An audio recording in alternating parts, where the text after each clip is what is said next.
ఇక పెట్టుబడులు పెట్టండి జపాన్ వ్యాపారవేత్తలకు ముఖ్యమంత్రి రేవంత్ రెడ్డి ఆహ్వానం. ఇక వరల్డ్ ఎక్స్పోలో తెలంగాణ పెవిలియన్ను ప్రారంభించిన సీఎం అని చెప్పేసి ఒక వార్త కనిపిస్తూ ఉంది.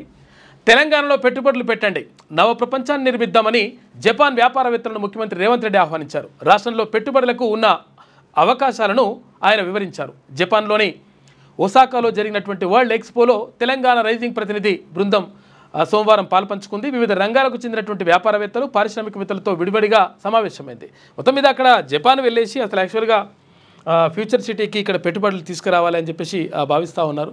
కాకపోతే అంటే అంతమంది వెళ్ళినరు, ఎన్ని పెట్టుబడులు తెచ్చినంటే మాత్రం కొంతవరకు క్వశ్చన్ మార్కే ఉన్నది. అయితే ఇక్కడ ప్రతిపక్షాలు ఆరోపిస్తున్న ప్రకారం ఏంటంటే అసలు యాక్చువల్గా ఇప్పుడు ఏవైతే కంపెనీలతో 1000 కోట్ల రూపాయలు 10,000 కోట్ల రూపాయలు ఇట్లా అన్ని ఒప్పందాలు చేసుకున్నారు కదా, ఈ ఒప్పందాలు చేసుకున్నటువంటి కంపెనీలే లేవు. ఆ కంపెనీలు కూడా ఇక్కడ తెలుగు వాళ్ళే అక్కడికి పోయిన వాళ్ళు ఉన్నారు, వాళ్ళ పేరు మీదనే ఉన్నాయని చెప్పేసి అలా ఆరోపణలు చేస్తున్నారు. దానిపైన ఒక క్లారిటీ తీసుకుంటే లెక్క తేలిపోతుంది. మొత్తం మీద జపాన్ పర్యటనలో భారీగా పెట్టుబడులు లేవడానికి మన బృందం వెళ్ళింది.